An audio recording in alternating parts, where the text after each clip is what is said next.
700 سالہ قدیم گوڑی مندر، پاک بھارت سرحد پر گرینائٹ کا پہاڑ کارونجھر، نگر پارکر کے تاریخی تالاب بھوڈیسر کی 600 سالہ قدیم مسجد اور عمر کوٹ میں عمر کا قلعہ اور شہنشاہ اکبر کی جائے پیدائش دیکھ سکتے ہیں۔ سردیوں کی رات میں چاند کو دیکھنا اس سے خوبصورت فیلنگ شاید دنیا میں نہیں ہے۔ ایک اور مقولہ بہت مشہور ہے کہ تھر میں پانی لانا عورت کے نصیب میں لکھا ہے۔ پانی کی ٹینکی اور کنویں کو تالا لگانا عام بات ہے۔ یہاں کے حالات پہ کئی مقامی محاورے بھی مشہور ہیں، جیسے وسط تھر ناتے بر، یعنی اگر بارش ہو تو تھر گلستان بن جاتا ہے، ورنہ بیابان کی مانند ہے۔ ویلسی پوڈ کاسٹ میں ڈاکٹر ناصر بیگ کے ساتھ خاکسار آپ کی خدمت میں حاضر ہے۔ جب بہار آئی تو صحرا کی طرف چل نکلا، سہنے گل چھوڑ گیا، دل میرا پاگل نکلا۔ کراچی سے 650 کلومیٹر دور جنوب مشرق کی طرف 21,000 مربع کلومیٹر رقبے پر پھیلا صحرائے تھر دنیا کے بڑے صحراؤں میں ایک ہے۔ یہ صحرا مخصوص جغرافیائی خد و خال، منفرد ثقافتی ورثے، ماحولیات اور خصوصیات کی وجہ سے ہمیشہ داستانوں کا حصہ رہا ہے، کیونکہ مقامی آبادی کی خصوصی روایات، عقائد اور رسوم نے اسے انسانی تاریخ میں ایک انفرادیت عطا کی ہے۔ یہ ریگستانی خطہ سرحد پار رن آف کچھ اور راجستھان سے شروع ہو کر اندرون ملک صحرائے نارا سے ہوتا ہوا پاکستان کے ایک اور ریگستان چولستان تک پھیل جاتا ہے۔ تھر میں کہیں ریت اڑتی دکھائی دیتی ہے تو کہیں لہلہاتے کھیت نظر آتے ہیں، کہیں ٹیلے ہیں تو کہیں بڑے بڑے قلعے ہیں جو اس کی عظمت رفتہ کی یاد تازہ کرتے ہیں۔ یہ عظیم صحرا جہاں معدنی وسائل سے مالا مال ہے، وہاں اس میں نایاب جانور، نادر پرندے اور اہمیت کے حامل رینگنے والے جانوروں کی کثرت بھی پائی جاتی ہے۔ تھر کے لوگ حوصلہ مند، سخت جان اور محبت و مذہبی رواداری کے امین ہیں۔ ہندو اور مسلمانوں کی کئی ذاتیں اور قبیلے مختلف عقیدوں سے جڑے ہونے کے باوجود آپس میں پیار محبت سے رہتے ہیں اور ایک دوسرے کے مذہبی جذبات کا دل سے احترام کرتے ہیں۔ تھر کے باشندوں کی گزر بسر زیادہ تر مال مویشیوں پر ہے۔ تھر کا موسم شدید ہے، گرمیوں میں سخت گرمی اور سردیوں میں سخت سردی پڑتی ہے۔ جب سورج نصف النہار پر ہوتا ہے تو تپش سے انسان جانور بھی ہانپنے لگتے ہیں۔ بسا اوقات ایسی لو چلتی ہے کہ الامان، گرم ریت ہاتھ اور پاؤں جھلسا دیتی ہے۔ تھر کے لفظی معنی صحرا کے ہیں۔ کسی زمانے میں یہاں راجا کی ریل چلا کرتی تھی۔ تھر کی زبان، ثقافت اور رسم و رواج باقی ماندہ سندھ سے الگ ہیں۔ قدیم دور میں یہ علاقہ سرسوتی دریا کے ذریعے سیراب ہوا کرتا تھا، بعد ازاں مہرانو نہر کے ذریعے سیراب کیا جانے لگا۔ اس کے علاوہ تھر پارکر کی سیرابی کے لیے دریائے سندھ سے ایک بڑی نہر باکڑو نکالی گئی۔ اس نہر کو 17ویں صدی میں کلہوڑا حکمرانوں نے بند کروا دیا اور تھر مزید خشک سالی کا شکار ہوا۔ سندھ کا صحرائے تھر اور پنجاب کا صحرائے چولستان دونوں اسی عظیم تھر کا حصہ ہیں۔ صوبہ سندھ میں صحرائے تھر کا رقبہ 20,000 مربع کلومیٹر ہے۔ اس خطے تک چونکہ کسی ندی یا دریا کا پانی نہیں پہنچتا، اس لیے اس کی سرسبزی و زرخیزی کا انحصار صرف اور صرف بارشوں پر ہوتا ہے۔ بارش عام طور پر گرمیوں کے دنوں میں ہوتی ہے اور بارش ہوتے ہی اس کے نشیب و فراز اور اونچے نیچے ٹیلے سبزے کا لبادہ اوڑھ کر گل و گلزار ہو جاتے ہیں۔ لیکن یہ سرسبزی ایک محدود عرصے کے لیے ہوتی ہے۔ عام طور پر یہاں گرمیوں خشک سالی کا ہی ڈیرا ہوتا ہے۔ چنانچہ سکون و اطمینان کے ساتھ صحرائے تھر کی سیر کے لیے سردیوں کا موسم ہی بہترین ہوتا ہے۔ صحرائے تھر اپنی رنگا رنگ اور منفرد ثقافت کی وجہ سے ایک خاص رانائی اور کشش رکھتا ہے۔ یہاں کے لوگ سادہ اور مہمان نواز ہیں۔ تھر کا مرکز مٹھی شہر ہے، جو کہ ریت کے بلند و بالا ٹیلوں میں گھرا ہوا ایک پیالے کی مانند نظر آتا ہے۔ رات کے وقت اگر ان ٹیلوں کی بلندی پر چڑھ کر شہر کا نظارہ کیا جائے تو یوں لگتا ہے جیسے آسمان کے سارے ستارے اور سیارے زمین پر آ کر بچھ گئے ہیں۔ دریائے سندھ کی وادی مشرق کی سمت تھر کے ریگستان سے گھری ہوئی ہے۔ بر صغیر کا یہ عظیم ریگستان 300 میل وسعت کے ساتھ اپنی خاموشی اور تنہائی کی چادر میں جیسے جیسے بڑھتا ہے ویسے ویسے ہی بلند ہوتا جاتا ہے اور ایک پہاڑی سلسلے سے جا ملتا ہے۔ عام دنوں میں یہاں پانی کی شدید قلت ہوتی ہے۔ اکثر انسانوں اور جانوروں کے لیے 200 سے 300 فٹ گہرے کنویں سے پانی حاصل کیا جاتا ہے۔ اس لیے کھیتی باڑی صرف وہاں ہی ہوتی ہے جہاں بارش کے پانی کو محفوظ کیا گیا ہو۔ اگر مناسب وقت پر مناسب بارش ہو جائے تو باجرہ اور دوسری بہت سی عمدہ فصلیں حاصل ہوتی ہیں، لیکن یہاں کے بیشتر باشندے غلہ بانی کرتے ہیں اور اپنے جانوروں، گھی اور قالین وغیرہ فروخت کر کے وہاں سے اپنی ضرورت کا غلہ حاصل کرتے ہیں۔ صحرائے تھر کے جنگل، ریت کے ٹیلے، دلدلی زمینیں اور نمکین جھیلیں دیکھنے سے تعلق رکھتی ہیں۔ تھر زیادہ تر چھوٹے چھوٹے گاؤں اور دیہاتوں پر مشتمل ہے جو اس پورے صحرا میں دور دور فاصلوں پر آباد ہیں۔ ان دیہاتوں کے درمیانی جنگلوں اور بیابانوں میں سیاحوں کو خاموشی اور سکون کے لیے ایسے انوکھے لمحات میسر آتے ہیں کہ جن کا شہری مشینی زندگی گزارنے والے تصور بھی نہیں کر سکتے۔ تھر میں جہاں آپ کو اونچے سینگوں والے بیل، بھیڑ بکریوں کے ریوڑ اور اونٹوں کی قطاریں نظر آئیں گی، وہیں جا بجا دلکش اور رنگا رنگ مور بھی اڑتے پھرتے اور ناچتے دکھائی دیں گے۔ قسم قسم کے صحرائی پرندے، ہرن، گیدڑ اور کہیں کہیں تو صحرائی ریت پر سرسراتے سانپ بھی نظر آ جاتے ہیں۔ تھر پارکر کا صدر مقام مٹھی کراچی سے کم و بیش 300 کلومیٹر کے فاصلے پر واقع ہے اور یہاں تک آنے کے لیے ایک سے زیادہ راستے ہیں۔ ایک راستہ کراچی سے ٹھٹھا، سجاول اور بدین سے ہوتا ہوا مٹھی آتا ہے۔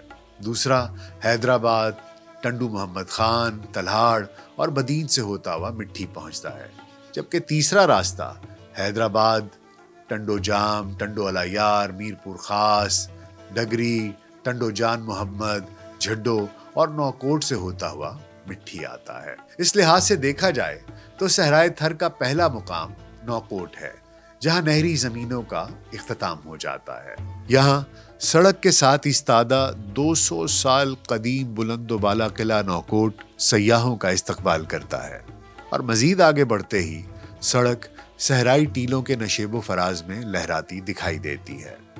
سڑک کے اطراف میں جنگل، بیابان اور ریت کے ٹیلوں کے ساتھ ساتھ کئی چھوٹے چھوٹے گاؤں بھی دیکھنے کو ملیں گے، جن میں دلکش اور انوکھی ساخت والے مخروطی جھونپڑے ہیں، جنہیں مقامی زبان پر چونرا کہتے ہیں۔ آپ دیکھ کر حیران ہو جائیں گے۔ سڑک پر آپ کو جگہ جگہ تھر کی قدیم اور عجیب الخلقت سواری کھیکھڑا بھی ملے گی، جس پر انسان، مویشی اور ساز و سامان ایک ساتھ سفر کرتے ہیں۔ مٹھی نوکوٹ سے 40 کلومیٹر کے فاصلے پر ہے، چنانچہ آپ کچھ ہی دیر میں مٹھی پہنچ جاتے ہیں۔ مٹھی میں رہائش کے لیے کئی ہوٹلز اور گیسٹ ہاؤسز بھی موجود ہیں۔ خصوصاً تھر کول منصوبے پر کام شروع ہونے کے بعد یہاں خاصی ترقی ہوئی ہے اور اب سیاحوں کے لیے بہتر انتظامات کیے گئے ہیں۔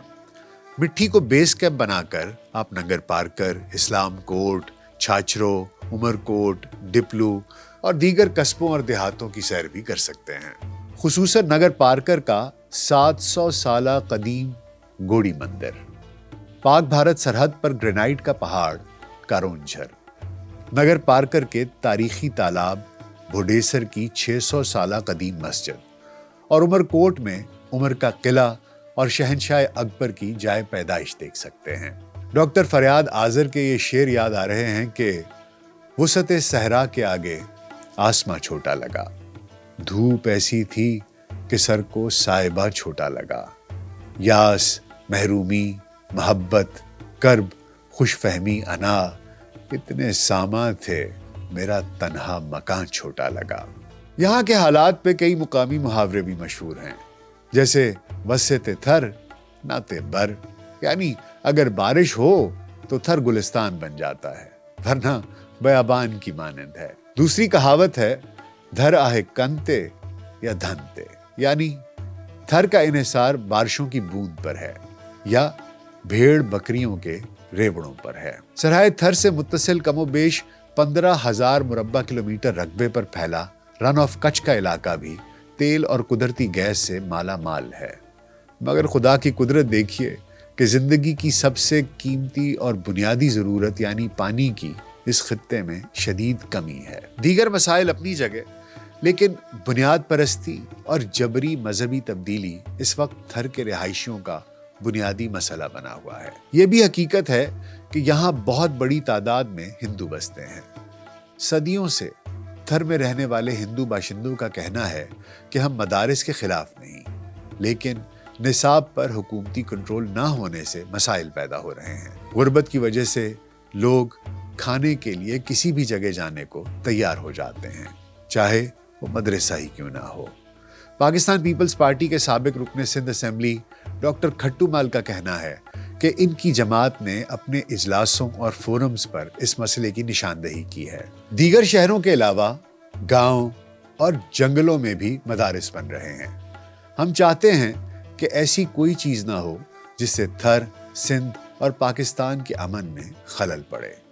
تھر میں مدارس میں اضافہ اور مذہب کی تبدیلی کا معاملہ قومی اسمبلی میں بھی زیر بحث آ چکا ہے۔ پوری قوم جانتی ہے کہ افواج پاکستان نے ہمیشہ ملکی سرحدوں کی حفاظت کے علاوہ مشکل گھڑی میں اپنے ہم وطنوں کی دل سے مدد کی ہے۔ اپنے محدود وسائل کے باوجود کہیں سڑکیں بنائیں تو کہیں پل، کہیں اسکول بنائے تو کہیں ہاسٹلز۔ اسی روایت کو برقرار رکھتے ہوئے پاک فوج کی کراچی کور نے صحرائے تھر کے علاقے میں نہ صرف پانی مہیا کرنے کے کامیاب منصوبے مکمل کیے، بلکہ آج تک ان کی دیکھ بھال کا کام بھی متعلقہ ڈویژن نہایت آسان طریقے سے انجام دے رہا ہے۔ ماتا کی بیماری سے لاکھوں مویشی، بھیڑ بکریاں ہلاک ہو جاتی ہیں۔ چونکہ ان جانوروں کا دودھ اور گوشت بیچ کر ہی لوگ اپنے لیے مالی وسائل پیدا کرتے ہیں، لہٰذا جانوروں کے مرنے سے ان کی آمدن ختم ہو جاتی ہے، جو ان کے لیے بہت پریشانیوں کا سبب بنتی ہے۔ یہاں ایک اور مقولہ بہت مشہور ہے کہ تھر میں پانی لانا عورت کے نصیب میں لکھا ہے۔ خواتین سروں پر پانی کے برتن رکھے لیے جاتی نظر آتی ہیں، اور یہ تھر کا ایک عام منظر ہے۔ شاید آپ نے ہندوستانی فلموں میں دیکھا ہو کہ جیسے وہ سامنے ایک، جسے ہم پنجابی میں کنڈ کہتے ہیں، وہ نیچے تک انہوں نے اپنی شکل چھپائی ہوتی ہے، اور ان کے ہاتھوں میں چوڑیاں ہوتی ہیں جو کلائی سے لے کر کوہنیوں تک ہوتی ہیں، سر پر پانی کی گڑویاں اٹھائی ہوتی ہیں، اور صحرا میں اپنے گھر والوں کے لیے پانی لے جا رہی ہوتی ہیں۔ تھر میں گھروں کا کوئی دروازہ نہیں۔ اس خطے میں سب سے قیمتی چیز پانی ہے، اس لیے پانی کی ٹینکی اور کنویں کو تالا لگانا عام بات ہے۔ مگر تھر کے باشندوں کے مسائل ملک کے دیگر حصوں سے زیادہ ہیں۔ ان کے لیے خصوصی پیکج کی ضرورت ہے۔ سیاحتی سرگرمیاں شروع کرنے کی فوری اشد ضرورت ہے۔ ملکی اور غیر ملکی سیاحوں کو اس عظیم صحرا کی سیر کی دعوت دینی چاہیے، تاکہ یہاں معاشی سرگرمیاں بڑھیں اور مقامی افراد کی معاشی پریشانیاں دور ہو سکیں۔ ہمارا ملک اتنا خوش نصیب ہے کہ اس میں ہر موسم ہے، اس میں پہاڑ ہیں، اس میں صحرا ہیں، اس میں میدان ہیں، اس میں ٹیلے ہیں، اس میں دریا ہیں، اس میں سمندر ہے۔ اس سب کچھ ہونے کے باوجود ہم بہت ناشکرے لوگ ہیں۔ ہم اس کا نہ فائدہ اٹھاتے ہیں، نہ اس کا فائدہ مقامی لوگوں تک پہنچنے دیتے ہیں۔ گزشتہ معلوم نہیں کتنے ہی عرصے سے پیپلز پارٹی کی وہاں حکومت ہے، شاید 2 دہائیوں سے بھی زیادہ ہو چکا ہے، لیکن انہوں نے اس علاقے کو، سندھ کو، تھر کو ڈیولپ کرنے کی اس طریقے سے کوشش نہیں کی۔ بس اتنا دیا گیا جتنا کہ سروائیو کرنے کے لیے ضروری تھا، کہ وہ زندہ رہیں۔ ان کی خوشحالی کے لیے کچھ نہیں کیا گیا۔ صحرا میں کسی ٹیلے پر بیٹھ کر سردیوں کی رات میں چاند کو دیکھنا، اس سے خوبصورت فیلنگ شاید دنیا میں نہیں ہے۔ میں نے یہ پورا تھر کا علاقہ دیکھا ہے، پورا چولستان دیکھا ہے۔ جب ہوا چلتی ہے تو وہ ریت کو اڑاتی ہے۔